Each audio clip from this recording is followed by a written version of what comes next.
situación que estamos atravesando, de esta crisis que vive nuestro país, las posibilidades de llegar o no a fin de mes. Estábamos en un fin de mes bastante largo, así que para hablar al respecto y sobre todo las repercusiones que ha tenido esto en este último tiempo, sobre todo post elecciones, es que tenemos contacto con Marcos Lucero, el director de Finanzas San Luis, una página especializada en economía de nuestra provincia y además docente de la Universidad Nacional de San Luis. Marcos, ¿cómo te va? El placer de saludarte. Javier Mamí de este lado. Hola Javier, muy buenos días, ¿cómo están ustedes? Un gustazo, Marcos. Bueno, qué situación que está viviendo la Argentina, ¿no? Como que cada vez que pasa una elección pareciera que se repite la misma historia, y el bolsillo no da abasto. Sí, no solamente en la época de elecciones, sino también un poquito tiempo antes, ¿viste? La gente como que recibe muchos riesgos, se asusta, y más en este contexto en el cual teníamos tres candidatos fuertes. Uh-huh. No había ninguno en sí que tuviera las chances más importantes de ganar, y los tres candidatos también tenían unas políticas económicas un poco genéricas, no habían dado muchas precisiones específicas sobre lo que van a hacer. Y ahora, después de las elecciones generales y de cara al balotaje, tenemos a dos candidatos, uno más de centro izquierda, otro más de derecha, donde parece como que las propuestas originales que habían vertido en los debates se están como un poco tirando más hacia el centro, ¿no? Porque ven que esa, digamos, polarización que tenían al principio ya parece que no está funcionando.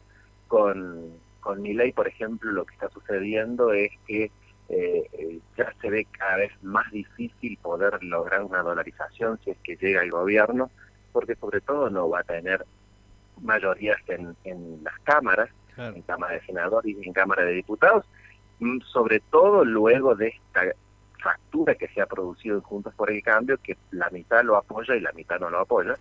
Entonces es muy difícil llegar a la dolarización, y por parte de Sergio Massa ya se ha expresado en algunas políticas más pro mercado, ya ha hablado de un déficit fiscal cero, de llegar a un equilibrio fiscal, de tratar de bajar los impuestos. Entonces, como que estamos viendo que se han vuelto más hacia el centro ambos candidatos. Sin embargo, la sociedad sigue bastante preocupada y con mucho riesgo.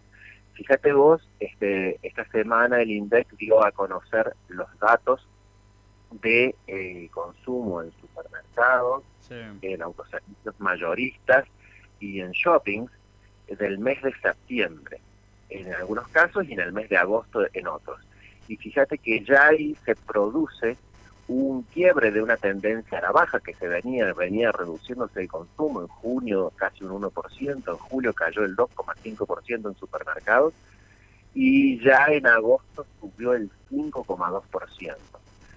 Si vamos al tema de los autoservicios mayoristas, subió un 11,4% en las compras en autoservicios mayoristas fue en agosto, cuando en julio había caído un 3,2%.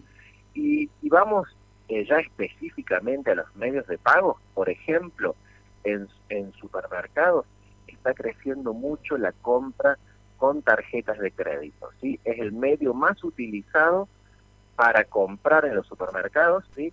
195.000 millones de pesos se gastaron en agosto con tarjeta de crédito, versus 164.000 millones con tarjeta de débito y 143.000 millones en efectivo. Eso, que la gente perdón, ¿sí? Marco, que te interrumpa ahí en ese punto, porque ir a comprar al supermercado con tarjeta de crédito es comprar en cuotas la comida diaria, ¿no? Exacto, es comprar en cuotas la comida diaria, pero es lo que normalmente no recomendamos. Nosotros decimos, bueno, utilice la tarjeta de crédito en función de lo que le va a durar los bienes que va a comprar. Si usted va a comprar un electrodoméstico, sí le conviene comprarlo en 12, en 18 cuotas, porque se supone que le va a durar mucho tiempo. Claro.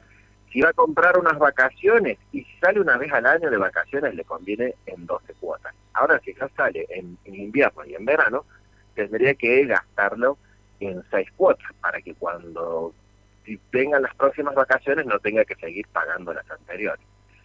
Y con el consumo en supermercados se recomienda o en un solo pago o directamente con la tarjeta de débito. Pero se ha incrementado mucho el tema de la tarjeta de crédito en supermercados y autoservicios mayoristas, sobre todo porque la gente tenía miedo que los precios subieran mucho más de lo que lo vienen haciendo. ¿Por qué? Porque el IPC, fíjate que venía en un promedio de un 6,5% durante todo el año, habíamos tenido un pico de 8% en abril, después empezó a caer, 7,8%, junio y julio fue del 6%, y en ese bimestre, y el bimestre siguiente, agosto y septiembre, fue mayor al 12%, ¿sí? Es decir, el doble, 12,4 y 12,7. Eso fue lo que asustó un poco a la gente, entonces dice, bueno, si los precios siguen subiendo, aprovecho la tarjeta de crédito, me estoqueo y me salvo de los incrementos en los precios por los próximos meses. Mucho uno no le cambia la vida ahorrar un poco en el supermercado, pero es una estrategia más que todo va sumando, ¿no? Entonces la gente utilizó esta estrategia y lo que se está percibiendo es que lo hizo por desconfianza, por miedo, ante la situación de que se venían las elecciones, ¿no?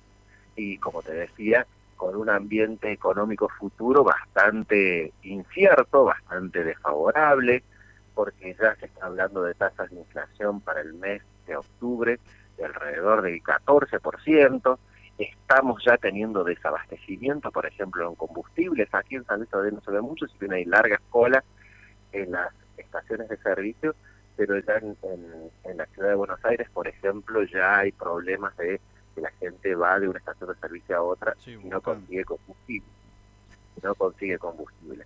Entonces es una situación preocupante, Los índices de mercado, por ejemplo, el índice de riesgo país, que estaba en aproximadamente 2.400 puntos, que es lo que te mide el riesgo de que el gobierno deje de pagar sus bonos, saltó del 2.400 al lunes 23 de octubre, el día posterior a las elecciones, a 2.600 puntos, que dio un montón.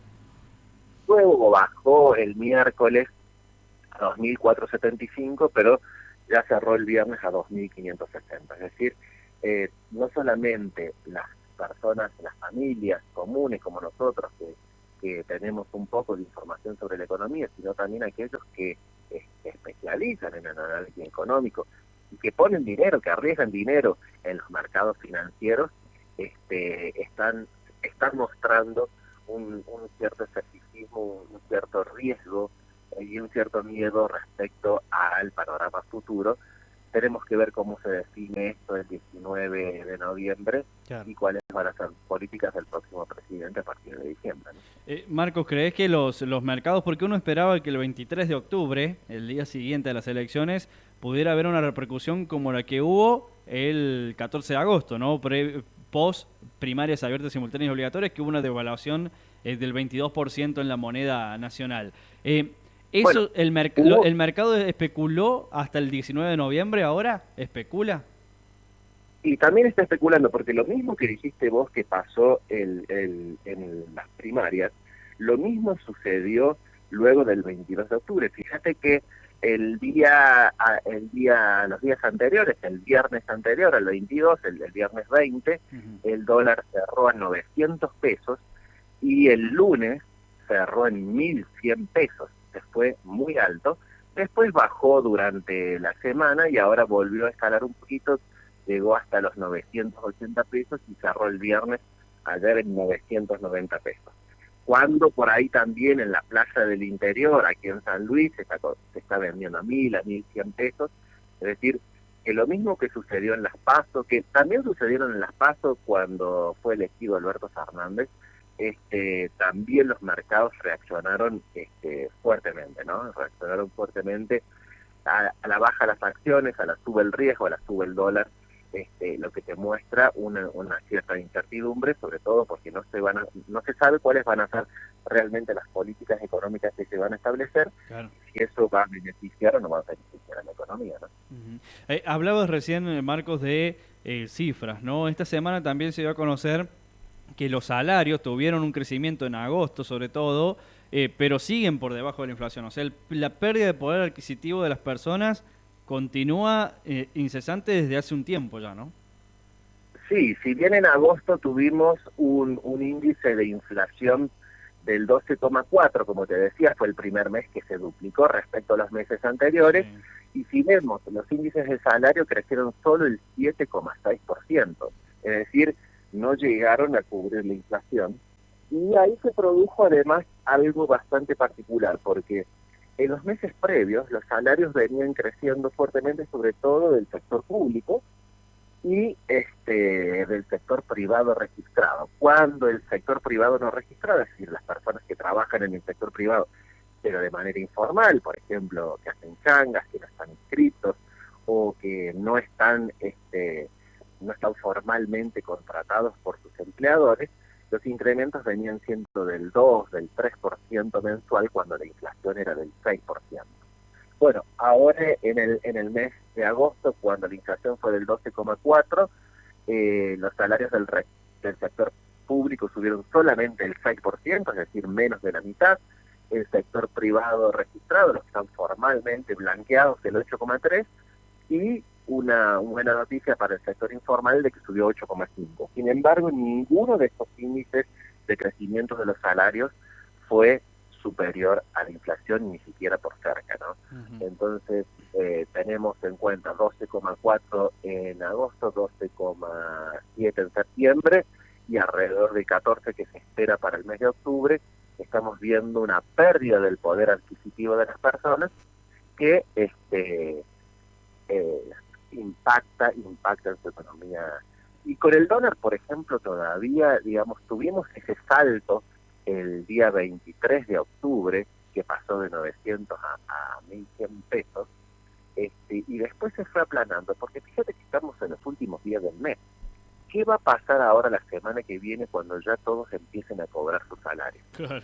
Eh, y encima, ten en cuenta que para muchos trabajadores ya no se le hace la retención de impuestos a las ganancias, es una medida que se dio a conocer el mes anterior, bajo el cual se sube el mínimo no imponible de impuesto a las ganancias, y ya a muy pocos trabajadores, sobre todo a los que tienen sueldos muy altos, porque ocupan cargos jerárquicos en empresas importantes, solo a ellos les tocaría impuesto a las ganancias.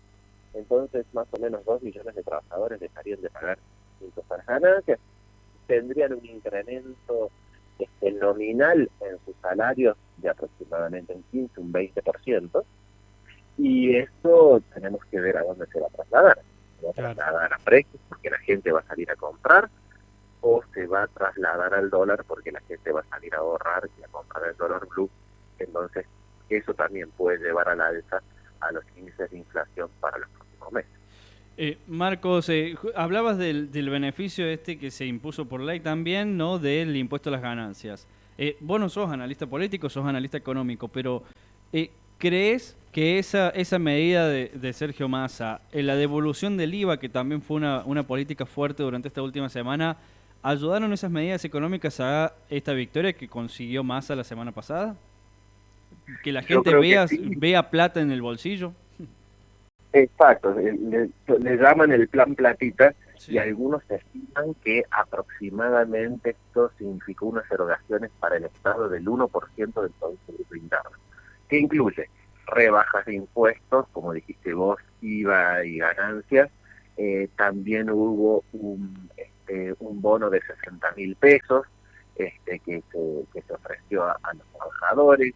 También tenemos algunos tipos de tipo de cambio especiales para las pymes, créditos a tasa subsidiada del 50% para pymes, y bueno, son todos gastos que genera el gobierno, y lo que dicen muchos que llega al 1% del Producto Bruto Interno, y eso lo que implica sería mayor inflación a futuro, ¿no?